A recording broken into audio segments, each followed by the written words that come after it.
Welcome everyone. Today we're going to chat a little bit about how we activate our pelvic floor and what a pelvic floor actually is, because a lot of us don't really think about our pelvic floor on a daily basis very often, if at all. So if you haven't even heard of the term pelvic floor before, you're probably not alone, and this video is definitely for you. We're Karen Physiotherapy, your trusted source for health classes, information, and outdoor activity preparation. We help you live the lifestyle you dream of.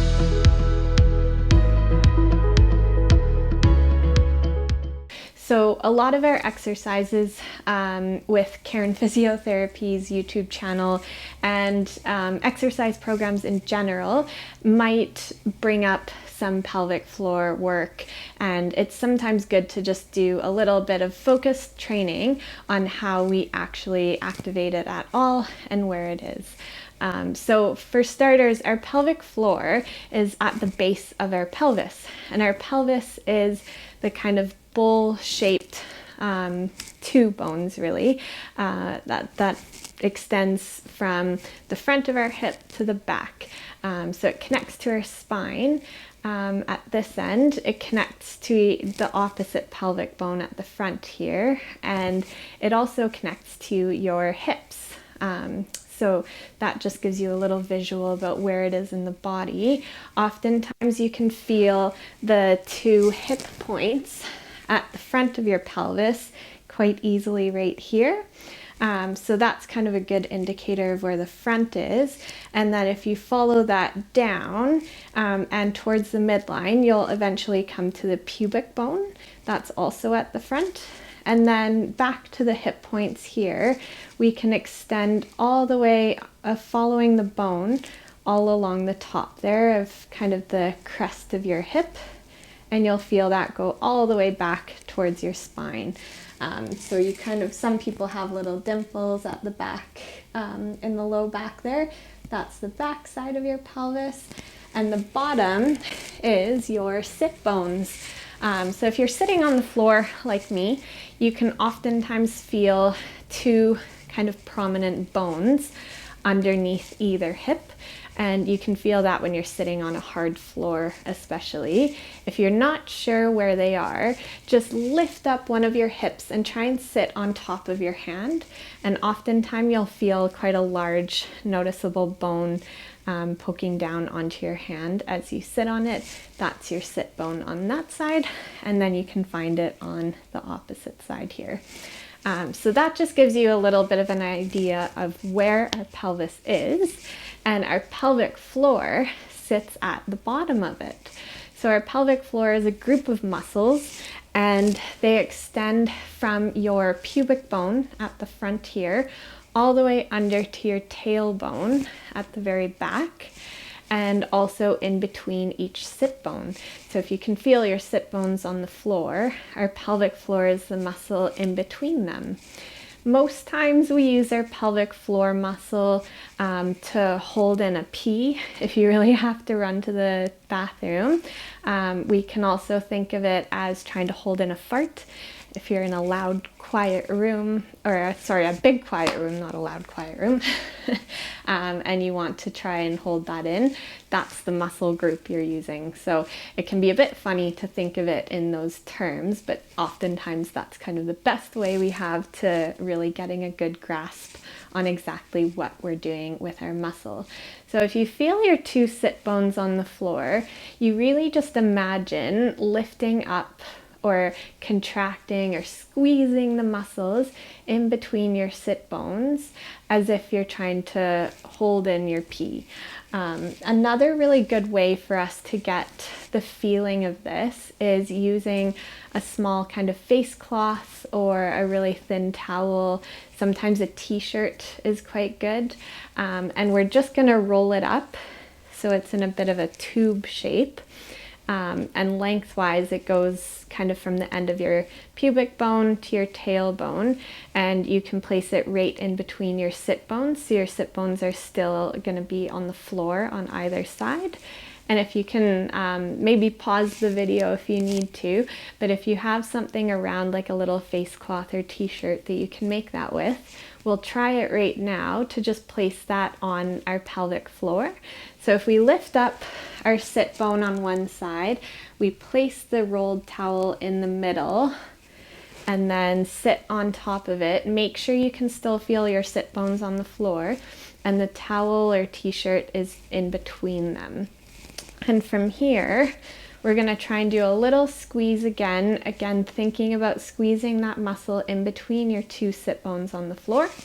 And we're going to lift our pelvic floor off the towel. So you should almost feel decreased pressure, less pressure onto the towel as you lift your pelvic floor off of it. And then to relax your pelvic floor, we're going to do the opposite. So we're going to try and press or expand our pelvic floor into the towel. So sometimes what that can feel like is as if you're almost bearing down, as if you're ready to go pee or ready to push out a fart, and you're almost imagining doing that, lengthening or pressing or expanding those tissues into the towel. So hopefully using the towel worked to get a little bit of sense in your pelvic floor there. And if it didn't, that's okay. Sometimes it can take lots of practice. So you might find today you don't really get a sense of it in the video, but you're kind of learning about where the muscle is and what it does. And that's fine. So keep coming back to it and keep practicing. Use the towel and really try to just imagine what that muscle is doing and where it is, and eventually that will get stronger. So the next part, now that we kind of know a little bit about how to lift it and how to relax it, is doing that with our breathing. So some of you might have heard this before, and it might be new information to others, but our pelvic floor is part of something that we call our core unit. And our core is kind of shaped like a cylinder or a pop can. That's some of the good visuals to think of just to get a sense of it. And you can think of your pelvic floor as being the bottom of the can. And the top of the can is our diaphragm, which is quite a big, powerful breathing muscle. And they work really closely together. When one goes down, the other one goes down. And when one lifts, the other one lifts. And then surrounding the can or the cylinder, we have all our abdominal and our spinal muscles. And they often work together too for a variety of movements and body functions. So we're going to concentrate on the diaphragm, so our breathing, and the pelvic floor. Okay, so as we breathe air in, our diaphragm has to lower to have some more room for the air coming into our lungs. So you can imagine as you're breathing in, the diaphragm's coming down, our pelvic floor has to go down too so that we keep the same amount of pressure in our tummy. So our pelvic floor is going to relax and lengthen as we breathe in. So as you take a big breath in there, see if you notice if there's any more pressure or any lowering of your pelvic floor onto the towel. So we'll just try and do a few breaths here and see if you notice.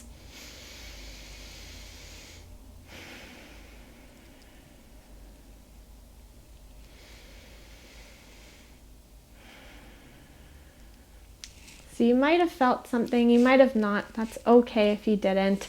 Sometimes it takes a lot of practice and awareness to get used to that, so keep practicing. But if you did feel that pelvic floor coming down as air is coming into your lungs, you can imagine that the opposite happens when you breathe out. So to keep the same amount of pressure in our tummy, as you breathe out and our diaphragm comes back up, our pelvic floor does a bit of a lift too. So you'll notice as you breathe out, we should feel our pelvic floor just very subtly come off the towel or lift towards our tummy. So let's do a few more breaths here and see if you can notice any change in the pressure on your pelvic floor as you slowly breathe in and slowly breathe out.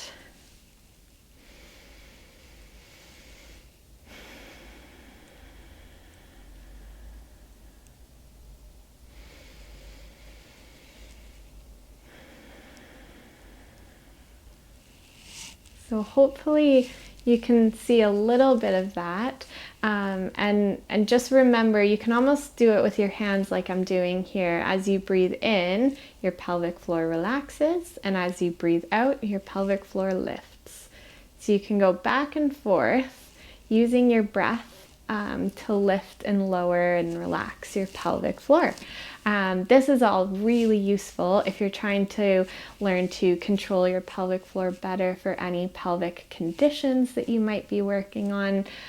It's really useful to learn how to control your pelvic floor so that you can relax when you're doing a bowel movement and avoid getting constipated. And just for, general core functioning, it's really, really important for us to use our pelvic floor. It comes into so many things that we do every day that we don't even think about really, breathing and even running and walking to school and doing all things like that. So it's good just to gain awareness in general. And then if you're working on any pelvic conditions, it's kind of an added bonus that it can help you reach your goals by working on your pelvic floor. Yeah, so hopefully that was helpful.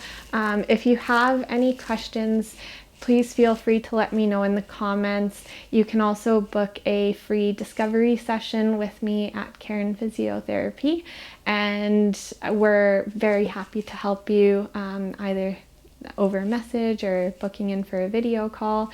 And keep updated on our channel here because we'll be releasing a lot more videos on pelvic floor exercising and different classes that you might find useful. So thanks for joining me today, and enjoy the rest of your day.